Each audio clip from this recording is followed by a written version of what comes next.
Frans Andriessen. Franciscus Henricus Johannes Joseph Frans Andriessen, 2 April 1929, 22 March 2019, was a Dutch politician of the defunct Catholic People's Party KVP and later the Christian Democratic Appeals CDA party and businessperson, who served as European Commissioner from 6 January 1981 until 6 January 1993. Andriessen studied law at the Utrecht University, obtaining a Master of Laws degree. Andriessen worked for a construction institute in Utrecht from October 1953 till February 1967 and as CEO from July 1961. Andriessen was elected as a member of the House of Representatives after the election of 1967 on 23 February 1967 and served as a frontbencher chairing the House Committee for Public Housing Reform and spokesperson for housing. On 16 August 1971, the party leader and parliamentary leader Gerard Veringa took a medical leave of absence and Andriessen was selected as his interim successor on 16 August 1971. On 28 September 1971, Veringa unexpectedly announced that he was stepping down as leader, and Andriessen was anonymously selected as his permanent successor on 1 October 1971. For the election of 1972, Andriessen served as Lijsttrekker top candidate, and following a successful cabinet formation with Labour Leader Joop Den Uyl formed the Cabinet Den Uyl, with Andriessen opting to remain as parliamentary leader. For the election of 1977, Andriessen was appointed as Minister of Finance in the Cabinet Van Agt I, taking office on 19 December 1977. For the election, Van Agt returned as a member of the House of Representatives and became the parliamentary leader, taking office on 8 June 1977 and subsequently resigned from the cabinet on 8 September 1977. Following a successful cabinet formation with Liberal leader Hans Wiegel, Van Agt formed the Cabinet Van Agt I and became Prime Minister of the Netherlands, taking office 19 December 1977. On 22 February 1980, Andriessen resigned after disagreeing over new austerity policies. Andriessen continued to be active in politics and was elected as a member of the Senate after the Senate election of 1980 on 16 September 1980 and served again as a frontbencher and spokesperson for finances. In November 1980, Andriessen was nominated as the next European Commissioner in the Thorn Commission, and was given the heavy portfolios of competition and parliamentary relations, taking office on 6 January 1981. In December 1984, Andriessen was re-nominated for a second term in the first Delors Commission and given the portfolios of agriculture and fisheries, and was appointed as first vice president, taking office on 6 January 1985.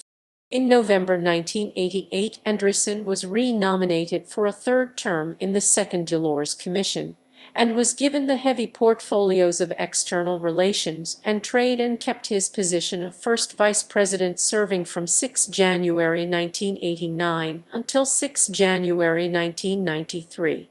Andriessen retired from active politics at 62 and became active in the private and public sectors as a corporate and non-profit director, and served on several state commissions and councils on behalf of the government, and as an occasional diplomat for economic and diplomatic delegations, and worked as a professor of European integration at his alma mater from March 1990 until September 2009. Following his retirement, Andriessen continued to be active as an advocate and lobbyist for more European integration. Andriessen was known for his abilities as a skillful negotiator and effective consensus builder, and continued to comment on political affairs as a statesman till his death in March 2019 at the age of 89. He holds the distinction as the second longest-serving Dutch European Commissioner with 12 years, 0 days. Career. From 1958 to 1967 he sat in the Provincial Assembly, then was elected to the state's General Parliament. In 1971, he was elected chairman of the Catholic People's Party in the lower house. In 1977, he joined Dries Van Agt's centre-right coalition as finance minister. He sought bigger cuts than his party would accept, and in February 1980 tendered his resignation, precipitating a cabinet crisis that forced Queen Juliana to interrupt a holiday in Austria. The next month he took a seat in the upper house. Van Agt nominated him to the European Commission and Andriessen took up his post in January 1981. He secured the competition portfolio targeting restrictive practices, with the vastly differing prices of new cars in member states a priority. He settled the high-profile IBM case in 1984. But he came under fire from Socialist MEP for blocking legislation on worker participation after objections from Shell and Unilever, and from British members for suggesting that Ravenscraig steelworks should be closed. With Gaston Thorn stepping down at the end of 1984, Andriessen was canvassed as a potential president of the Commission, but Jacques Delors had the big battalions behind him. Andriessen's consolation was the vice presidency and the agriculture portfolio, Brussels' toughest. Within weeks he foiled a French attempt to build an EC lamb mountain. Negotiating his first farm budget, the stumbling block was German insistence on higher payments to grow cereals. Andriessen complained that the Germans sided with the British on budgetary discipline, yet wanted him to spend more. Germany vetoed the budget after 6 attempts to agree it. Autumn 1985 brought the first of several mutton wars between Britain and France. Andriessen blamed Britain, accusing Michael Jopling, Minister of Agriculture, of disobeying an order to change export arrangements for sheep meat. When French farmers hijacked British lamb consignments, Andriessen suggested an export tax to offset the benefits to British exporters of a weak pound. The Commission overruled him. At the start of 1986, Andriessen recommended a general price freeze for the year. He got his way after a 21-hour negotiating session, and later persuaded member states to accept drastic cuts in milk production. His next target was grain surpluses, outlining a plan to cut production which introduced the concept of set-aside. This was adopted, but only after he blocked ministers' efforts to sneak grain subsidies into other parts of the budget. At the start of 1989, Andriessen took the external relations portfolio. The Uruguay round of GATT talks was at the top of his agenda. As a free trader, he saw a faint hope of breaking the deadlock with America. He began by warning Japan that unless it opened its markets, the EC might refuse it licenses for banking in Europe.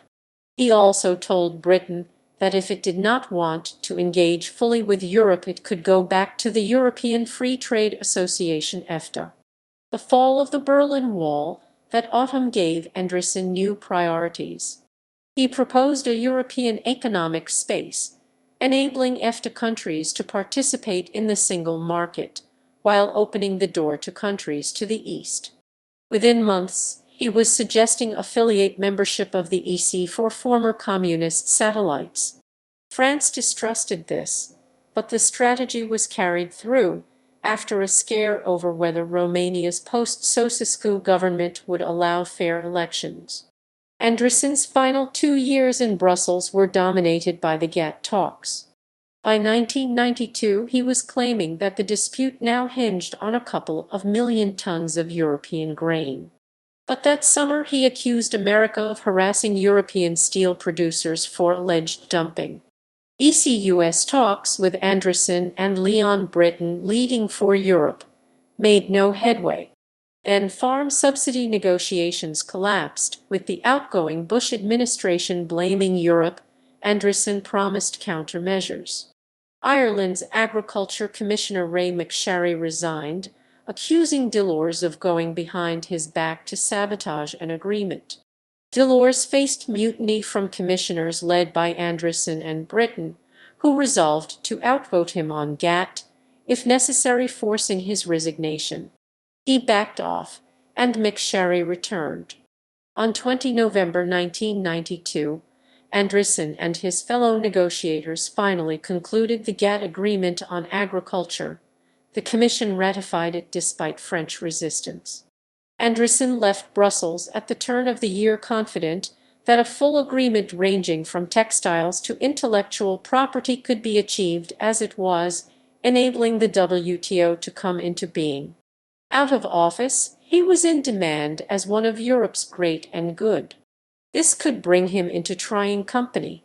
At a symposium in Copenhagen in 1993, he was incandescent when Sir Alan Walters, Margaret Thatcher's former economic advisor, suggested the Germans could put a portrait of Hitler on a single European currency. Andriessen was professor of European integration at the Rijksuniversiteit, Utrecht, from 1989. He was a Knight of the Order of the Dutch Lion and held the Grand Cross of the Order of Orange Nassau. Personal life. He married Catherine ten Holter in 1955. She survives him with their 4 children. Decorations. Honorary degrees.